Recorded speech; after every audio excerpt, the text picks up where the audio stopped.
제가 읽은 소설 중에서 참 감명 깊었던 소설이 알렉스 헤일리가 쓴 흑인 소설 뿌리였습니다. 그 소설에 보면 아프리카 감비아의 어느 마을에 젊은 용사였던 킨타쿤데가 북을 만드는 나무를 자르기 위해서 마을을 벗어났다가 흑인 노예 사냥꾼들에게 붙들려서 쇠사슬에 묶이게 되고 대서양을 건너가서 노예로 팔리게 됩니다. 킨타쿤데는 자유를 위해서 여러 번 탈출을 시도하지만 붙들려서 채찍질을 당하게 되고 세 번째는 이 발등이 도끼로 잘리게 됩니다. 그 후부터 킨타쿤데는 탈출을 포기하고 백인들의 노예로 살아가게 됩니다. 이 알렉스 헤일리는 킨타쿤데의 7대 후손이었습니다.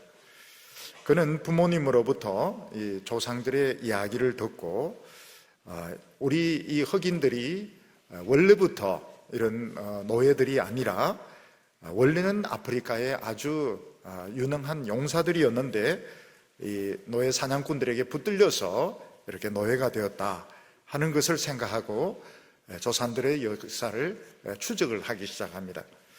근데 근거가 되는 것이 무언가 하면 부모님들이 강, 산, 들판 이런 것을 아주 영어도 아니고 아주 독특한 말로 부르는 것입니다. 그래서 알렉스 헤일리는 그 어느 학자를 찾아가서 지금 우리 부모님들이 쓰고 있는 이 강, 들판 이런 단어가 어디서 왔는지 전 세계의 방언을 조사하다가 아프리카 감비아 어느 지역의 방언이라는 것을 알아내게 됩니다. 그리고 나중에 거기 찾아갑니다. 거기 찾아가니까 그 주프리 마을에는 옛날 그 족보를 쫙 외우는 사람들이 있었습니다. 그분들에게 족보를 외우라고 해보니까 옛날에 쿤타킨테라는 청년이 없어졌다는 그런 기록이 그런 것이 나오게 됩니다. 그래서 확신을 가지고 그 소설을 쓰게 되는데 거기 보면 그 흑인들이 그 까만 피부색에 대해서 얼마나 그 자부심을 가지고 있는지, 그 까만 피부색을 얼마나 좋아하는지, 그리고 그 킨타쿤데가 끝까지 기독교로 개종을 안 합니다. 끝까지 이슬람으로 남는데 그 이슬람 사람들이 그 돼지고기 냄새를 얼마나 싫어하고 또 나름대로 그 이슬람교에 대해서 얼마나 그 프라이드를 가지고 있는지 이런 것을 알 수 있습니다. 그래서 이제 그런 것을 읽어보면 무조건 흑인들은 좀 못한 것으로 생각하기 쉬운데 그게 아니다. 그분들은 그 먼지가 나을고 어두운 아프리카를 그렇게 동경하고 새까만 피부색을 굉장히 아름답게 그 생각을 하고 또 이슬람 교도로서 자기 그 종교에 대한 굉장한 그 프라이드를 가지고 있구나, 이런 어떤 편견 같은 것을 이렇게 고치는데 좀 도움이 되는 것 같습니다. 보통 요즘은 망했다 이러면 재산 다 날리고 감옥에 들어가면 망했다 이렇게 말하지만 감옥에 갇힌 분들도 또 나오면 새 출발을 할 수 있습니다. 근데 옛날에는 종으로 팔려가고 노예로 팔려가면 인생은 망하는 것이고 거의 희망이 없었습니다. 요셉은 아버지의 아주 사랑받는 아들이었습니다. 또 요셉의 아버지 야곱은 부자였기 때문에 요셉은 고생할 필요가 없었습니다. 근데 요셉은 형들의 배신을 받아서 노예로 팔리게 되고 아주 그 청년 시절, 청소년기 후반부터 아주 비참한 노예로서 살아가게 됩니다. 왜 하나님께서 그렇게 사랑하시고 또 말씀까지 주셨던, 말씀을 꿈으로 주셨던 요셉을 그렇게 종으로 팔리게 하시고 또 인생 밑바닥의 인생을 살게 하셨는가? 그 당시에는 아무도 이해를 못했습니다. 요셉 자신도 이해를 못했습니다. 혹시 하나님이 이상한 게 아닐까 이렇게 싶을 정도로 하나님이 하시는 것을 이해하지 못했습니다. 근데 나중에 보니까 하나님이 요셉을 아주 훌륭한 하나님의 도자기로 만들기 위해서 하나님께서 그렇게 고생을 시키셨다 하는 것을 알게 됩니다. 우리 한국은 옛날부터 이 도자기로 아주 유명한 나라였습니다. 그 중에서도 특히 그 고려시대 때 상감청자는 아주 푸른빛을 띠는 이 도자기인데, 특정 온도에서 특정 시간 열을 가할 때 이 푸른빛을 띠게 됩니다. 근데 그 뒤 수백 년 동안 이걸 재현을 못했습니다. 아무리 실험을 해도 이 푸른빛을 띠는 상감청자를 만들 수가 없었습니다. 그래서 이 상감청자의 가격은 참 엄청났습니다. 근데 최근에 우리나라에 이 도자기를 만드는 분 중에서 이 색깔을 만들 수 있는 분이 나왔다고 합니다. 특정 온도에서 특정 시간 가열하면 푸른빛이 나오는 이 도자기를 만드는 기술을 재현했다, 이렇게 말하고 있습니다. 우리가 이 세상에서 아무 고생 없이 참 좋은 학교 나오고 좋은 직장 다니고 이러면은 참 좋겠지만 개밥그릇밖에 되지 않습니다.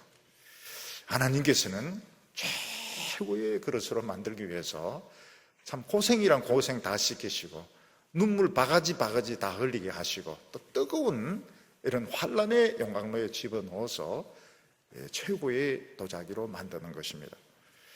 원래 중국 사람들은 이 명금이 실크로드로 해가지고 이 중동에서 넘어온 줄로 생각을 했습니다. 근데 중국의 명금은 그쪽에서 나온 것이 아니고 남부지방 오나라 월나라에서부터 나오게 되었습니다.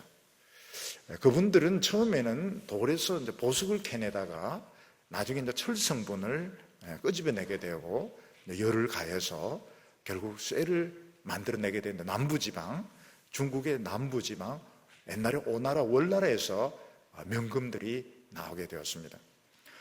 그냥 철을 녹여서 칼을 만들면, 무쇠칼은 아주 무겁지만 탁 때리면 딱 부러집니다.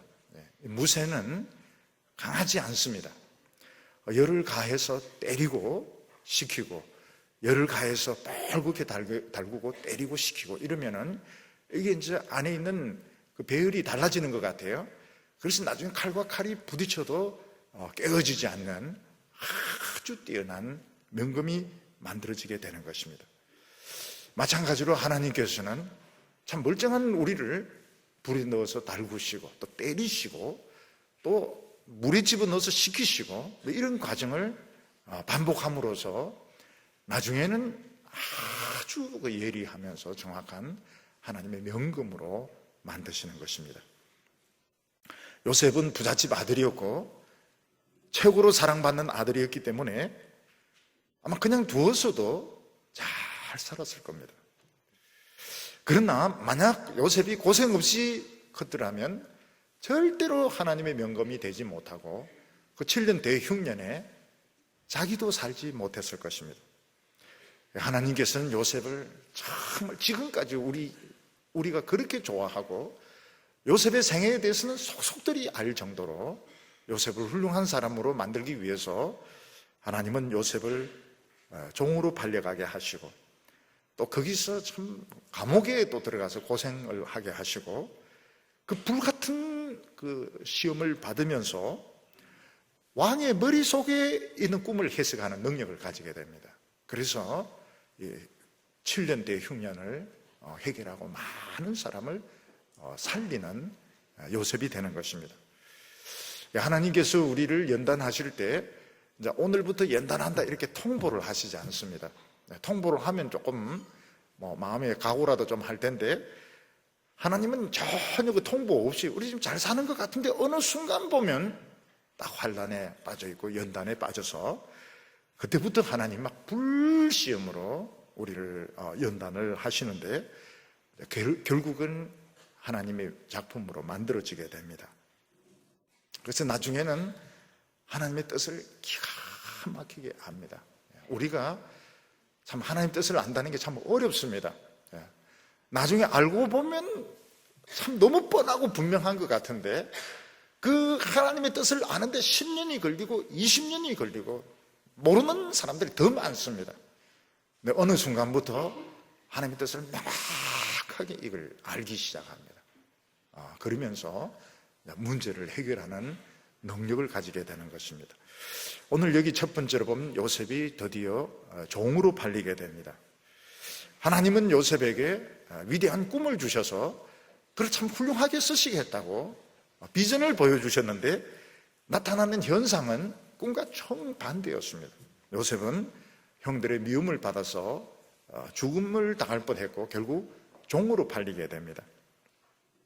창세기 39장 1절을 보면 요셉이 이끌려 애굽에 내려가매 바로의 신하 친위대장 애굽 사람 보디발이 그를 거리로 데리고 간 이스마엘 사람의 손에서 요셉을 산이라. 여기 보면 이끌려 애굽에 내려갔다 이렇게 되어 있지만 참 이게 간단한 게 아닙니다. 종으로 딱 팔리는 순간 어떻게 됩니까? 양손을 쇠사슬로 또는 밧줄로 묶이게 되고 그리고 신발은 벗기게 되고 그 뜨거운 사막을 맨발로 걸어서 이 가나안 땅 북부입니다. 가나안 땅 북부에서 팔리게 되는데 남쪽으로 해서 그리고 에집트까지 맨발로 걸어가서 종으로 팔리게 되는 것입니다. 성지순례 다녀온 분들이 하는 말이 무엇입니까?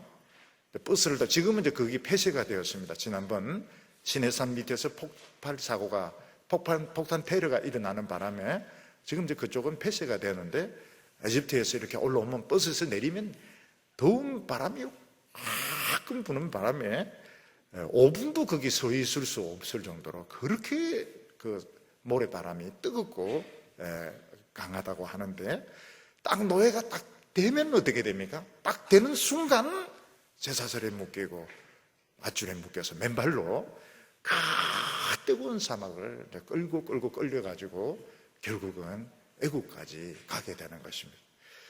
참 우리가 야속한 게 이겁니다. 지금 제일 좀 길게 썼으면 좋은 게 이제 애국까지 이끌려 이걸 좀 길게 쓰면 좋은데 성경은 그 고생한 걸 딱 한 구절로 이끌려 애국까지 가매. 그게 간단한 게 아닌 겁니다. 그리고 거기 가면 어떻게 됩니까? 이제 뭐 이빨 같은 거 벌리게 하고 뭐 몸에 흉터 있는지 없는지 병이 있는지 없는지 이렇게 보고 이제 경매를 하게 됩니다. 경매에서 팔리게 되는데 요셉은 드디어 경매 시장에서 애굽에 세력이 있는 그 친위대장 보디발의 노예로 종으로 팔리게 된 것입니다. 요셉은 그동안 뭐 종, 노예 이런 말로만 들었지 그걸 경험해 본 적이 없었습니다. 근데 이제 진짜 종이 된 거예요. 그 수많은 그 종 중에 한 사람이 되었고 요셉의 아버지가 얼마나 돈이 많은 부자며 하나님이 요셉에게 얼마나 위대한 꿈을 주셨는지 그걸 알아주는 사람 한 명도 없었습니다. 요셉은 그냥 그 수많은 종들 중에 노예들 중에 그냥 한 명이 된 것입니다. 우리 청년들도 마찬가지입니다. 하나님 막 사랑하시고 말씀을 주시고 비전을 주시고 근데 다른 사람들은 그걸 알아주지 않습니다. 우리를 어떤 눈으로 봅니까? 그 수많은 알바생 중에 하나로 수많은 실업자 중에 하나로 그리고 더 이상은 아무것도 알아주지 않는 겁니다. 그게 굉장히 답답.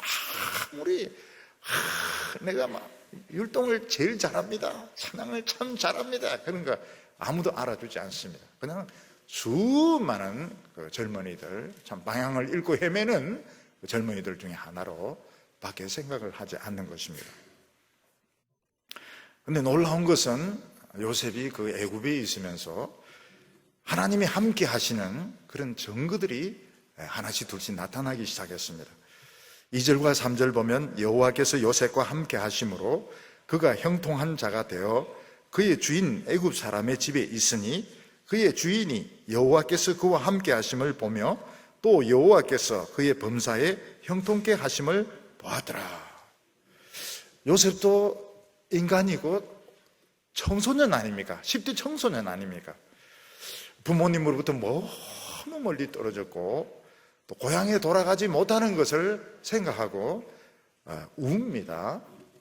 그리고 왜 형들이 나를 미워하고 팔았는지 이해가 되지 않았습니다. 나는 형들을 미워하지 않는데 왜 형들은 나를 미워해서 죽이려고 했을까? 나를 종으로 팔았을까? 요셉은 이해가 되지 않았습니다.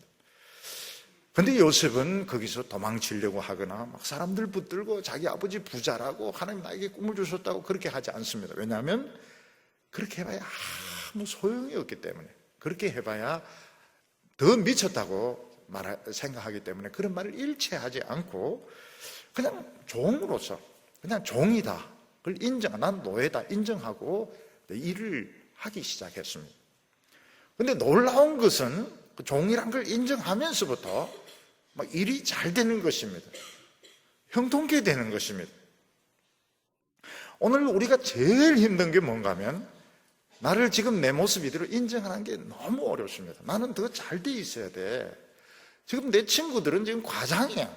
지금 내 친구들은 지금 유학 가서 석사라고 박사를 가지고 있다. 나는 더 잘 돼 있어야 돼. 이걸 인정하지 않으면 않을수록 어떻게 되는가 하면 남들이 나를 이해를 못합니다. 쟤는 참 이상하네요. 쟤는 꼭 뭐 망상증에 빠진 애 같다고. 쟤는 꼭 딴 세계 사람 같아. 남이 나를 이해를 하지 못하게 되는 겁니다. 근데 어느 날 좋다. 내가 내 자신을 인정하자. 나는 지금 지금 알바생이다. 나는 지금 몇 살이다. 인정하면서 이상하게 진도가 나가기 시작하는 겁니다. 우리가 지금 공중에 떠 있으면 하나님도 도우실 수가 없어요. 근데 내가 지금 내 모습을 있는 그대로 인정하면서 땅에 발을 디디게 되고 그때부터 이렇게 일이 뭐가 되는 것을 느끼게 됩니다. 근데 특히 그 요셉에게 있어서는 뭔가 마음에 붙들어주는 것이 있었습니다. 그게 뭔가 하면 하나님에 대한 믿음이었습니다. 하나님이 나에게 말씀을 주시고 절대로 나를 버리지 않으신다. 지금 나는 이해가 안 되는, 내가 지금 이렇게 사는 게 이해가 안 되지만 또 앞으로 어떻게 될지 이해가 안 되지만 하나님 나에게 말씀을 주시고 절대로 나를 버리지 아니하실 것이다. 그 하나님의 말씀에 대한 믿음이 있었던 것입니다. 이것이 요셉과 다른 노예의 차이점이었습니다. 다른 노예들은 붙잡을 수 있는 것이 없었습니다. 그냥 오늘만 넘기면 되는 겁니다. 오늘만 넘기면 되고 오늘 즐거우면 되고 오늘 배 터지도록 먹으면 내일 두들겨 맞아도 상관이 없는 것입니다. 근데 요셉은 꿈이 있었습니다. 하나님이 나에게 말씀을 주셨다. 하나님은 무슨 뜻을 가지고 계신다. 이게 요셉을 항상 지켜주고 붙들어 주었던 것입니다. 사람들이 어려움 당하면 비참해지고 또 비굴해지게 되어 있습니다. 근데 예수 믿는 사람들은 어려움이 오면 더 강해지고 더 깨끗해지고 더 믿음이 좋아지게 됩니다. 왜냐하면 붙드는 것이 있기 때문에 그게 하나님의 말씀에 대한 신뢰인 것입니다. 우리가 지금 하나님의 말씀을 좀 붙잡는다 하는 것은 수학 문제를 푸는데 정답은 알고 푸는 과정은 모르는 것입니다. 우리는 지금 정답은 알고 있습니다. 하나님 나를 쓰실 것이다. 축복하죠. 그러나 언제 어떤 과정에 의해서 나를 쓰실지 우리는 풀이를 모릅니다. 풀이를 모르고 그냥 정답만 알고 있는 것입니다. 그런데 그 정답을 알고 있다는 것이 굉장히 우리에게 도움이 됩니다. 요셉은 그 애굽 땅에서 하나님이 함께 하신 걸 느낄 수 있는데 요셉이 기도하고 한 것은 전부 다 좋은 결과가 나왔습니다. 요셉이 만약 가나안 땅에서 고생 안 하고 있었으면 하나님에 대해서 머리로만 알고 있었을 것입니다. 근데 요셉은 이 애굽 땅에서 하나님을 손끝에서 발끝으로 구체적인 삶을 통해서 하나님이 함께 하시는 것을 느끼게 되었고 그걸 주인이 어느 순간부터 알기 시작했습니다. 작은 일을 이 종에게 맡기면 무조건 잘 되는 겁니다. 또 요셉은 일만 잘 처리하는 것이 아니고 미래를 예측하는 능력이 있다는 걸 알게 되었습니다. 여호와라는 신이 이 아이에게 있다는 걸 알게 되었습니다. 그래서 보디발은 요셉을 사오면서 대박을 터뜨리게 됩니다. 요셉이 하는 좋은 대로 하면 다 사업에 성공을 했고 또 요셉은 미래에 대해서 예측하는 능력이 있어서 그거 사지 마세요. 저거 사세요. 그 시킨 대로 하니까 굉장한 이득을 얻게 되었던 것입니다. 그래서 요셉은 그 종 말단에서부터 급승진을 해서 모든 것을 관리하는 그런 종으로 승진을 하게 되었습니다. 우리는 이제 보통 신앙이라 이렇게 생각하면 하나님에 대한 감정, 하나님에 대한 열정 이렇게 생각하기 쉬운데, 줄라이어 마크 같은 신학자는 종교는 감정이다 이렇게 말했습니다. 그렇지만 이 믿음의 조상들의 신앙은 감정이 아니었습니다. 그들은 그 하나님의 말씀을 붙들고 끝까지 가는 것이었습니다. 뭐 좋은 일도 있고 어려운 일도 있지만 끝까지 가는 것이 신앙이었고, 거기서 하나님의 그 살아계심, 하나님의 역사하심을 체험하는 것이 그들의 신앙이었습니다. 우리는 때때로 하나님 나를 참 사랑하신다는 걸 알고 또 말씀으로 큰 은혜를 받지만 미래가 열리지 않고 현실이 너무너무 어려울 때, 금전적으로 너무 어려울 때, 아마 이 요즘 좀 추운 날씨에 방에 불을 안 넣고 지내는 청년들도 많을 겁니다.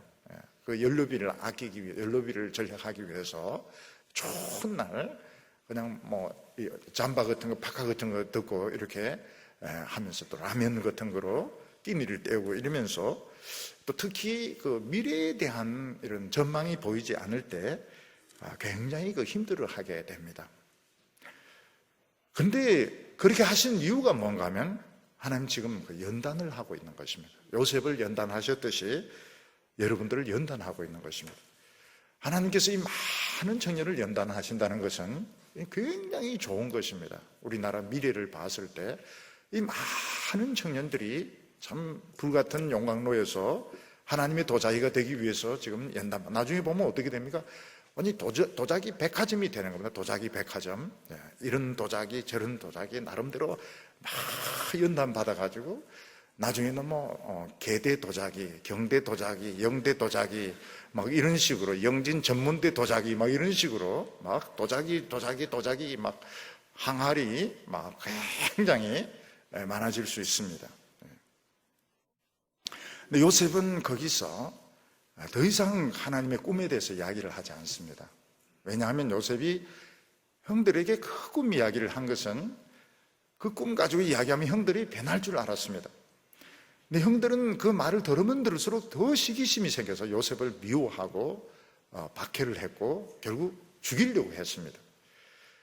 근데 요셉이 깨달은 것이 뭔가 하면, 하나님의 말씀은 머리로 믿고 입으로 이야기해봐야 아무도 안 받아들여 주는구나. 이건 이론이지 사람들은 이거 받고 은혜를 안 받는다는 걸 알았습니다. 근데 우리가 이 하나님의 말씀을 가지고 현실 가운데서 막 고생을 하면서 기도하면서 이 말씀을 내 것으로 만들었을 때는 소화가 됩니다. 소화가 되어서 이게 참 우리 그 말을 통해서, 표정을 통해서 나타나게 되는데 사람들이 그걸 통해서 기독교를 굉장히 좋아하게 되는 겁니다. 오늘 사람들이 그렇게 기독교에 대해서 싫어하는 이유가 뭔가 하면 소화가 안 된 기독교를 막 이야기하기 때문에, 아직 나에게도 이해가 안 되고 소화가 안 된 그냥 책에서 들은 이야기, 그냥 내 혼자 생각하는 기독교를 막 이야기하기 때문에 사람들은 그 요셉의 형들처럼 기독교를 더 싫어하고 비판적으로 되는 것입니다. 만약 요셉이 애굽에서도 막 꿈 이야기하고 곡식단이 서고 절하고 막 하늘에 11별 이런 식으로 하면 이놈 미친 종이다 이렇게 해서 남아프리카로 팔아버리게 되는 겁니다. 그럼 더 멀어지게 됩니다. 오늘 기독교인들이 소화가 안 된 그 진리들을 막 이야기를 하기 때문에 사람들이 더 싫어합니다. 감동을 못 받습니다. 그런데 요셉은 자기 그 현실을 인정합니다. 종이란 현실을 인정하게 되고 또 감옥에 가서도 또 인정합니다. 이런 걸 보면 요셉은 참 그 적응을 잘하는 것 같아요. 포기를 참 잘하는 것 같아요. 근데 거기서 하나님 말씀이 소화가 되기 시작하고 나중에는 다른 사람들의 꿈들도 해석을 하게 되고 나중에는 왕의 꿈도 해석하게 되고 그래서 감옥에서 나오게 되는 것입니다. 오늘 두 번째는 그 요셉이 종으로 있으면서 더 큰 고통을 당하게 된 그것은 여자 주인으로부터 오는 그 성적인 유혹이었습니다. 이 죄라고 하는 것은 선을 넘어서는 것이 죄입니다. 자동차를 운전하다 보면 가운데 이제 노란 선이 있는데 이 노란 선은 넘어가면 안 된다는 것입니다. 노란 선은 넘어오라고 있는 게 아닙니다. 노란 선을 넘어가면 이거는 불법이 되는 것입니다. 마찬가지로 우리가 이 세상에서 넘어서는 안 되는 선이 있습니다. 남의 물건을 가져서도 안 되고 다른 사람의 여자나 남자를 가져서도 안 되고 욕심을 내어서도 안 되고. 근데 사람들은 참 이상 선을 넘어야 이게 참 좋은 것 같은 거예요. 선 안에서 달리는 건 너무 시시하고 선을 넘어야 이게 참 사는 맛이 나고 선을 넘어야 똑똑한 것처럼 생각이 되는데 결국 이게 사람들이 죄의 노예가 되는 것입니다. 요셉은 일단 애굽에서 종으로 성공을 합니다. 높은 자리까지 올라가서 주인의 재산 전체를 관리하는 청지기가 되는데 생각지도 못했던 시험에 휩쓸리게 됩니다. 그건 바로 성적인 유혹이었습니다. 6절과 7절에 보면 주인이 그의 소유를 다 요셉의 손에 위탁하고 자기가 먹는 음식 외에는 간섭하지 아니하였더라. 요셉은 용모가 빼어나고 아름다웠더라. 그 후에 그 주인의 아내가 요셉에게 눈짓하다가 동침하기를 청하니. 요셉은 아주 몸이 균형이 잡혔고 얼굴이 아주 잘생긴 그런 청년이었습니다. 이 보디발의 집에 있는 종들 중에서 요셉처럼 매력적인 사람이 없었습니다. 왜냐하면 다른 종들은 다 비천하고 별 볼 일 없는 그런 집안 출신이지만 요셉은 부잣집 아들이었습니다. 그리고 아주 사랑받는 아들이었고 아주 품행이 바른 그런 젊은이였던 것입니다. 요셉은 누가 봐도 아주 높은 자존감을 가진 정말 노예 같지 않은 이런 노예였기 때문에 정말 누가 봐도 탐스러운 이런 청년이었고 또 이 당시 사람들 생각 여주인은 남자 종들을 이런 성적인 놀이개로 사용하는 그런 풍조가 만연이 되었던 것입니다. 주인 보디발의 부인은 정숙한 여인이 아니었습니다. 그래서 요셉이 잘생긴 것을 보고서 친한 체 하기도 하고 또 노골적으로 유혹을 하기도 하고 이래도 요셉은 워낙 중심이 있었기 때문에 흔들리지 않았습니다. 요셉도 청년이고 요셉도 정력이 왕성한 사람이기 때문에 유혹에 넘어갈 수 있습니다. 특히 종들은 자신의 의사라고 하는 게 없기 때문에 주인이 시키면 시킨 대로 해야 될지도 모릅니다. 근데 요셉의 그 자아상은 노예의 자아상이 아닙니다. 요셉의 자아상은 신분은 노일지 모르겠지만 자기의 그 자아상은 하나님의 그 사랑받는 사람이고 말씀을 가진 사람이기 때문에 이 자아상 때문에 도저히 이 죄를 지을 수가 없었던 것입니다. 결국 사람이 죄에 넘어가느냐 안 넘어가냐 하는 것은 그 자존감에 달려 있습니다. 자존감이 좋지 못하면 쉽게 넘어갑니다. 근데 자존감이 높은 사람은 넘어갈 이유가 없습니다. 내가 지금 당당하고 부족한 것이 없는데 누가 이 뇌물을 준다 해서 뇌물을 받을 필요가 없고 누가 유혹을 한다고 해서 유혹에 넘어갈 필요가 없어요. 왜냐하면 나는 너무너무 이 멋진 미래가 있기 때문에 그게 넘어갈 필요가 없는 것입니다. 제가 한번 군 이런 생활을 하면서 군수계통에 있었는데 뭐가 잘못된 것이 있었습니다. 그래서 그거를 이제 지적하고 그거를 바로 해라고 했더니 바로 그날 저녁에 돈다발이 딱 오는 겁니다. 돈다발이. 그래서 제가 굉장히 뭐라 했습니다. 내가 군복 벗고 나가면 이 나라를 위해서 내가 봉사할 사람이고 나라를 바로잡을 사람인데 어떻게 그런 식으로 할 수 있느냐. 한번 그러고 나니까 이 소문이 쫙 퍼졌어요. 소문이 퍼져가지고 나중에는 이게 이제 인정이 되는 겁니다. 저 사람은 부정이라고 하는 건 통하지가 않는다. 뭐 헌병대, 옛날에는 보면 이제 기무사 앞에 보면 보안 이런 쪽에도 저 사람은 저런 게 절대로 통하지 않는 사람이다. 이게 이제 소문이 나가지고 그런 사람들이 이제 그런 걸 인정을 하는 것을 알게 되었습니다. 그러니까 사람이 쉽게 부정에 넘어가고 쉽게 성적인 유혹에 넘어가는 것은 자존감에 문제가 있어서 그런 겁니다. 자존감이 낮으면 낮을수록 자신의 그 미래에 대한 비전이 없으면 없을수록 그 눈앞의 유혹, 약간의 그 돈 여기에 흔들리게 되는데, 나는 지금 미래가 창창하다. 미래가 창창하다. 나는 앞으로 정말 멋진 인생을 살 것이다. 이런 자신감을 가지고 있으면 누가 무슨 소리를 해도 넘어갈 필요가 없고, 사실 믿음의 눈으로 보면 이 보디발 여자 잘생기지도 안 해서 이런 거라고 하니까 좀 그런데, 이런 여자분을 좋아할 이유도 없고 필요도 없고, 사실은 잘생긴 것도 아니고 앞으로 정말 순수한 이런 사랑하는 사람 하나님이 하게 하실 텐데 거기에 넘어갈 필요가 없는 것입니다. 마귀가 하는 것이 뭔가 하면 죄를 굉장히 매력적으로 보이게 하는 겁니다. 죄를 너무 아름다운 것으로, 나를 행복하게 해주는 것으로, 그리고 영원히 입을 다물어 줄 것처럼 이렇게 자꾸 우리를 유혹하면, 죄는 참 아름다운 것이다, 매력적인 것이다, 환상적인 것이다, 너를 행복하게 해줄 것이다. 근데 딱 걸려들면 어떻게 됩니까? 그 물고기가 낚시바늘 문 것과 같습니다. 못 빠져나옵니다. 어떻게 요동질 해도 못 빠져나옵니다. 결국은 끌려 나와가지고 아주 비참하게 이 난도질을 당하게 되는 것입니다.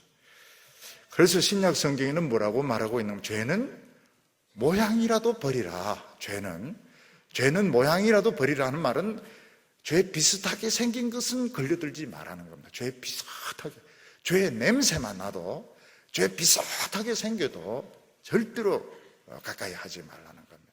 왜냐하면 그 겉으로는 그렇게 잘해줄 것 같고 행복할 것 같지만, 죄는 교만한 것이고 악한 것이고 추잡한 것이고 더러운 것이고 결국은 죄의 삭은 사망입니다. 그렇기 때문에 절대로 그 미끼를 물면 안 되는 겁니다. 그 중요한 핵심이 어디 있습니까? 하나님의 말씀을 믿는다는 것. 그래서 어린 시절, 청소년기, 청년기에 교회를 다닌다, 성경을 읽는다, 설교를 듣는다, 이건 말할 수 없는 가치입니다.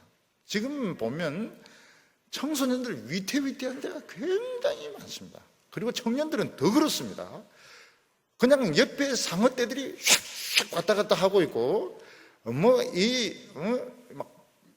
표범들, 늑대들이 막 휙휙 왔다 갔다 하는데, 여차하면 물려서 중상을 입거나 잘못하면 죽을 수도 있습니다.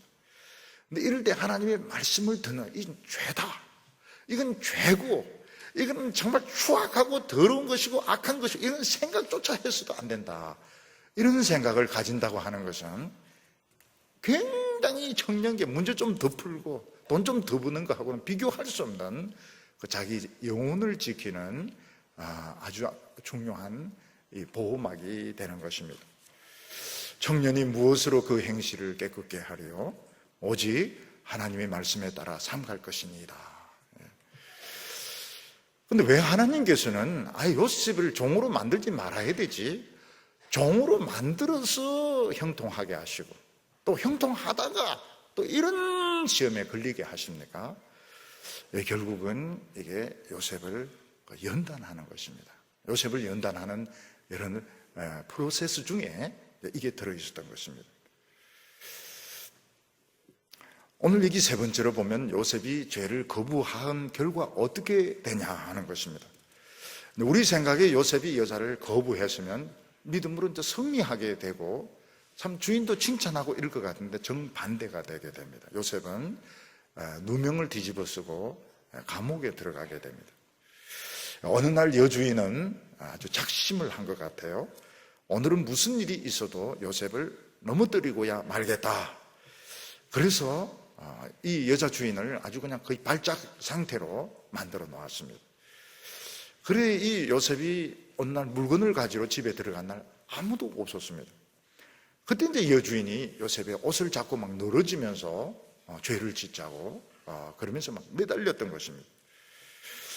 요셉이 큰일 나, 이게 여자가 막 옷을 잡고 막 늘어지는데 도저히 이 손을 빼낼 수가 없던 겁니다.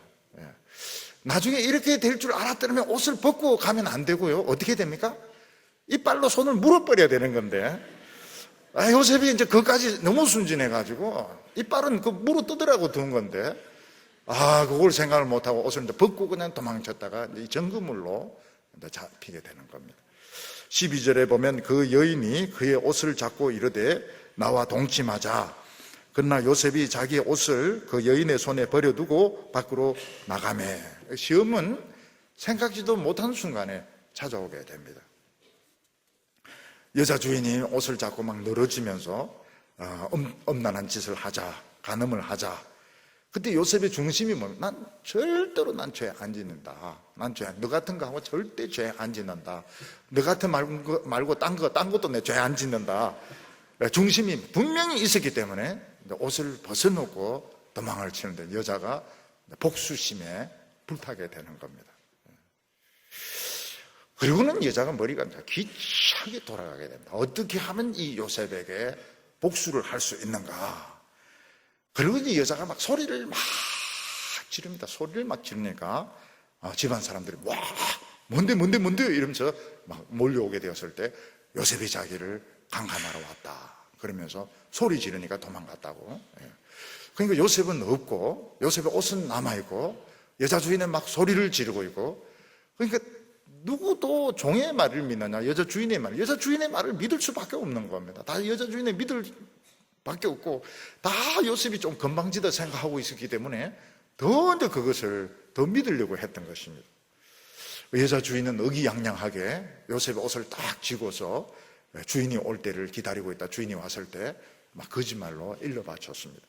16절에 그의 옷을 곁에 두고 자기 주인이 집으로 돌아오기를 기다려 이 말로 그에게 말하여 이르되 당신이 우리에게 데려온 히브리 종이 나를 희롱하려고 내게로 들어왔으므로 내가 소리를 질러 불렀더니 그가 그의 옷을 내게 버려두고 밖으로 도망하여 나갔나이다. 참 무섭죠. 굉장히 여자가 참 하늘 품으면 온유월에도 서리가 내린다더니 정말 무섭게 보복을 합니다.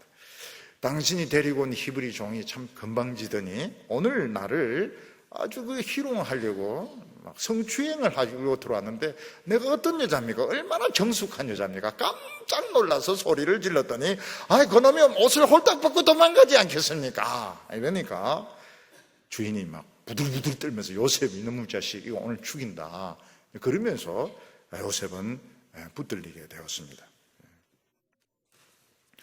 아마 이 정도 죄를 지었으면 발목을 자르든지 팔을 자르든지 이렇게 했을 텐데 그렇게 하지 않습니다. 그거는 하나님이 막아주신 거예요. 하나님께서 건드리지 못하도록 막아주신 겁니다. 그 대신에 감옥에 집어넣어서 감옥 노예로 감옥에 있는 죄수들을 수종을 드는 감옥의 노예로, 그러니까 노예들 중에서는 최하의 노예로 만들었던 것입니다. 결국은 어떻게 되면 모든 사람들이 요셉에 대한 이미지가 나빠지게 됩니다. 얌전한 강아지가 부뚜막에 먼저 올라간다고 하더니 참 사람이 얌전한 줄 알았더니 그게 아니네. 요셉에 대해서 사람들이 실망을 하게 됩니다. 이게 요셉에게 너무 큰 고통이었습니다. 요셉이 지금까지 그래도 종으로도 가지고 있던 그 신뢰, 종으로 가지고 있던 그 이미지 완전히 다 뭉개지면서 참 알고 보니까 정말 형편없는 놈이더라. 저놈은 완전히 이 뒷구멍으로 죄 짓는 놈이더라. 강간 미수범으로 그런 식으로 해서 감옥에 갇히게 되었던 것입니다. 요셉에게 제일 답답한 것은 아무도 요셉을 믿어주지 않는 것입니다. 요셉이 종으로 팔려올 때도 우리 아버지 부자입니다. 아무리 이야기해도 믿어주지 않고 여기서도 난 아닙니다. 난 절대로 안. 그걸 믿어주는 사람이 아무도 없었던 것입니다. 그 세상은 어떠죠? 힘이 있는 사람이 한마디 하면 다 믿어주는데 거짓말을 해도 다 믿어주는데 힘이 없는 사람들은 아무리 옳은 것을 이야기해도 믿어주지 않는 것이 이 세상인 것입니다. 요셉에게 있어서 제일 답답한 것이 무엇입니까? 하나님은 알고 계십니다. 하나님이 말씀을 안 하세요. 하나님의 침묵. 하나님은 다 알고 계십니다. 요셉이 결백하다는 걸 알고 계십니다. 하나님이 요셉에 대해서 한마디 어떤 식으로 해도 요셉을 밝혀주시신데 하나님은 말씀을 하시지 않습니다. 그래서 요셉은 죄를 뒤집어 쓰고 결국 감옥에 들어간 온갖 비난과 멸시와 천대를 다 받으면서 감옥에 갇히게 됩니다. 왜 하나님께서는 요셉을 그렇게 참 억울하게 그 이미지까지 참 종으로 가지고 있던 깨끗한 이미지까지도 하나님은 다 참 무참하게 만드셨을까? 그게 하나님께서 요셉을 연단하는 방식이었던 것입니다. 오늘 우리는 아니 하나님이 연단을 왜 그래 별나게 하십니까? 그건 모릅니다. 왜 그렇게 별나게 하시는지 참 무참하게 요셉을 만드셨던 것입니다. 근데 예수님께서도 마찬가지입니다. 예수님이 이 세상에서 정말 그 갈릴리라고 하면 정말 천하 가난한 사람들 동네입니다. 난민촌입니다. 거기서 예수님은 사실 태어난 것은 아니지만 거기 사람으로 크게 됩니다. 그리고 나중에 예수님께서 그 로마 군인들에게 채찍질 당하셔 십자가에 반역죄로 못 박힐 때 사람들이 예수님을 믿느냐 아니면 그 서기관이나 제사장의 말을 믿느냐? 제사장의 말을 믿는 겁니다. 전부 예수님 그럴 줄 몰랐다고. 저분이 참 얌전한 분이시고 저분이 정말 참 하나님의 말씀만 전한 줄 알았더니 저렇게 나라에 대해서 반역을 하고 뒷구멍에서 못된 짓을 한 줄 너무 많은 사람들이 예수님에 대해서 실망을 했던 겁니다. 그게 예수님이 너무너무 마음이 아팠습니다. 그런데 예수님은 그걸 이기시고 결국은 사망을 깨고 승리하셨습니다. 보통 사람들 같으면 믿으려고 애쓰는데 나쁜 결과가 나오면 하나님을 불신하고 자포자기하고 개판으로 살려고 합니다. 근데 요셉은 그렇게 하지 않았습니다. 요셉은 왜냐하면 지금 하나님의 말씀은 아직 프로세싱, 아직 진행 중에 있다. 아직 끝나지 않았다. 하나님께서 내 어린 시절 나에게 주셨던 그 꿈은 now processing, 지금 진행 중에 있고 끝난 것이 아니다. 그래서 요셉은 절대로 자포자기하지 않았습니다. 절대로 자포자기 않았습니다. 우리 교회 다니고 우리 하나님 말씀 있는 청년들 보면 참 잠시 실망할 때는 있습니다. 실망할 때는 있고 잠시 슬플 때는 있지만 절대로 자포자기 하지 않아요. 왜냐하면 now processing, 하나님의 뜻은 지금 진행 중에 있기 때문에 끝난 것이 아닌 것입니다. 그래서 요셉은 그 감옥에서 또 열심히 일을 합니다. 참 이게 쉽지가 않습니다. 그 감옥에 보면 대개 고위직에 있는 분들이 감옥에 들어가면 못 견딘다고 그래요.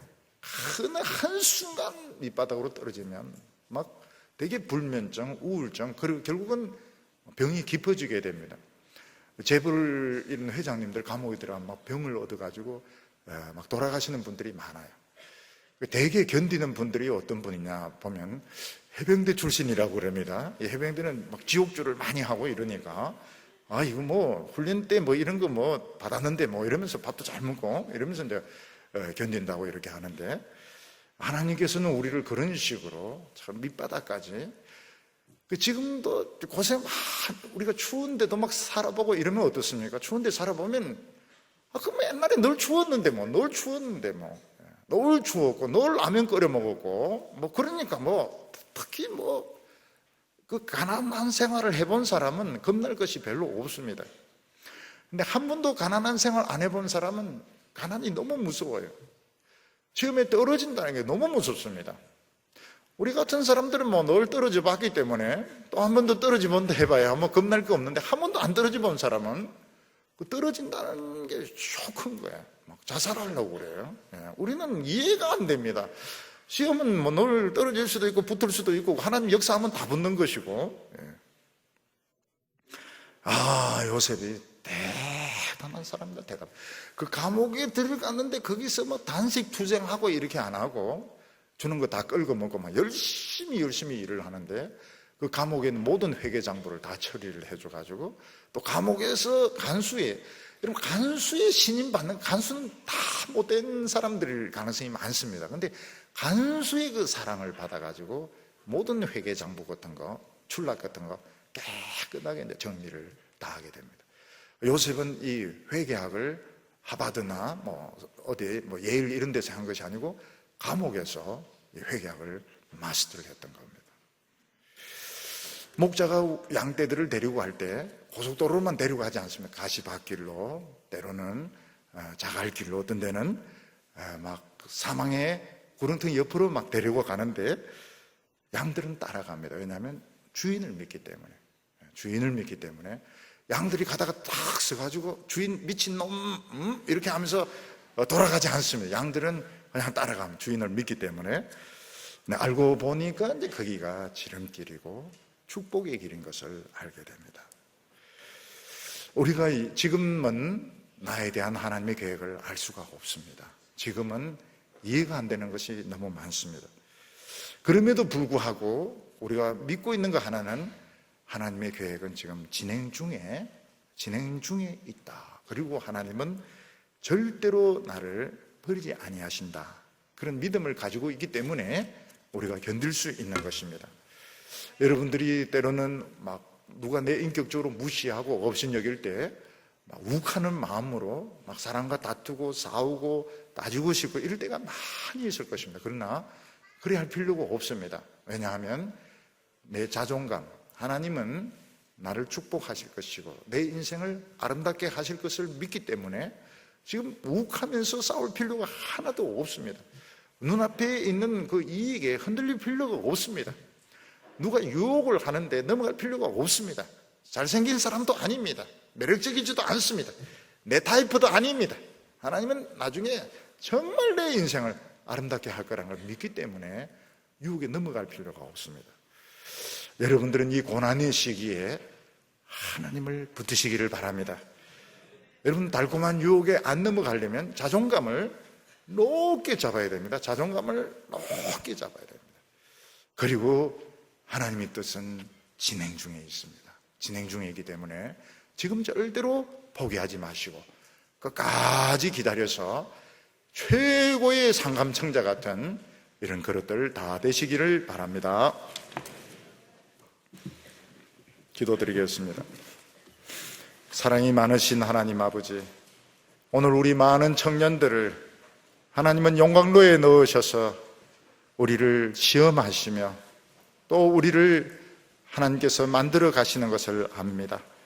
오늘 저희들이 하나님을 신뢰하게 하여 주시고 아름다운 자존감을 가지게 하여 주셔서 눈앞의 이익이나 유혹에 넘어가지 말게 하여 주시고 욱하는 마음으로 싸우거나 다투지 말게 하여 주시고 하나님의 뜻을 끝까지 기다리게 하여 주옵소서. 하나님, 원하건대 저희들의 인내심은 지금 바닥이 나고 있습니다. 주여, 저희들은 견디기가 점점 어려워지고 있습니다. 주여, 오래 기다리지 마시고 저희들을 속히 아름다운 모습으로 만들어 주시옵소서. 예수님의 이름으로 기도하옵나이다.